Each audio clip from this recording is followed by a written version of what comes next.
This is the news on the hour on Providence Television International. You are welcome. I am Ugbebo Ikekwa. Today is World Kidney Day. Observed annually on the second Thursday of March, World Kidney Day is a global initiative dedicated to raising awareness about kidney health and advocating for preventive measures against kidney disease. The theme for this year's celebration, Are Your Kidneys Okay? Detect Early, Protect Kidney Health, underscores the vital role of early detection and intervention in preventing kidney disease and its severe complications. Chronic kidney disease, if left undiagnosed, can progress to kidney failure, significantly increasing the risk of premature death. The Nigerian Correctional Service has disclosed that no fewer than 3,688 prisoners are on death row across its various facilities in the country. The Acting Comptroller General of the NCOS, Sylvester Nwakuche, disclosed this while appearing before a Senate Committee on Interior. He decried the high number of inmates facing trial, stressing that failure of the state governors to sign the death warrants of inmates on death row has further compounded the challenges faced by the NCOS. He postulated that death sentences should be commuted to life imprisonment, which will make it easier for the NCOS to distribute those on death row to correctional facilities, which are not as congested as those in the urban areas. Edo State government has recalled the suspended Attorney General of the state and Commissioner for Justice, Honorable Samson Osaige. This was disclosed on Wednesday, 12th March, in a press statement signed by the Secretary to the State Government, Umar Musa Ihilo. Having considered the report of the investigative panel set up by the State Government to investigate allegations of financial infractions reported against Honorable Osaige, he was exonerated from the said allegations and is to resume duty as the State Attorney General with effect from 12th March 2025. Media entrepreneur Dr. Emmanuel Egariba has called on the federal government to create an enabling environment in the country to curb the rate at which Nigerians, especially youths, migrate from the country. He made the call during an interview session on the program Thoughts and Visions on Providence Television International.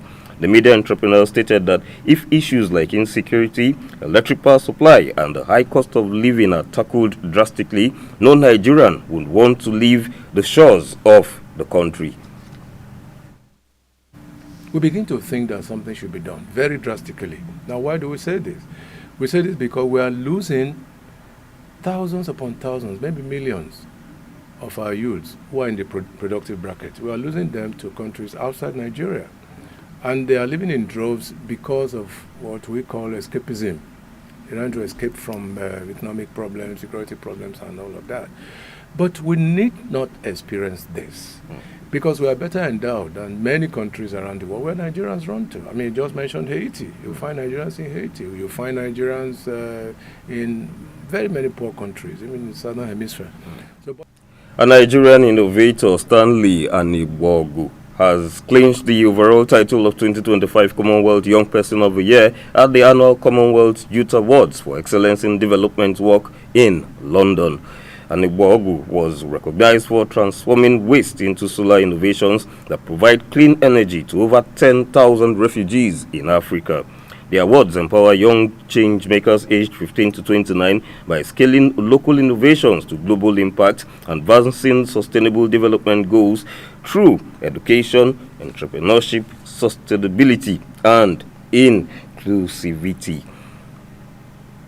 The Delta State Police Public Relations Officer, SP Bright Duffy, has defended the right of police officers to inspect women's belongings during stop-and-search operations, insisting that such actions are necessary for security purposes. SP Duffy made a statement in response to a viral video posted by a female traveler who complained about the extensive luggage searches during a road trip from Benin to Owerri. He asserted the police authority to inspect all items, including way bills, during security checks. The Delta State Police PRO, however, clarified that male officers are prohibited from conducting physical body searches on women.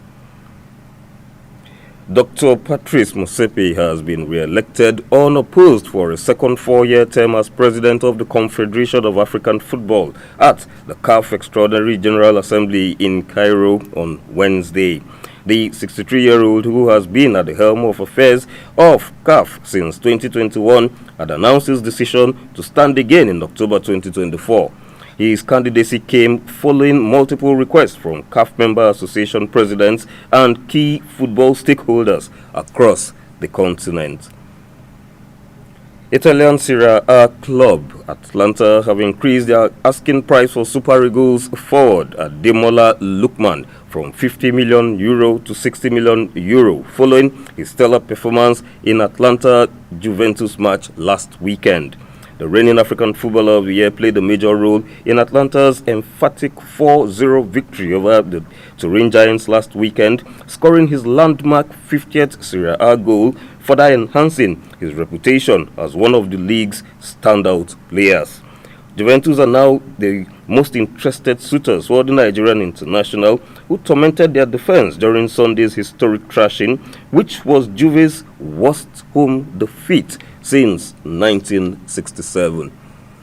And now to the exchange rate. $1 is equivalent in Naira stands at 1,574.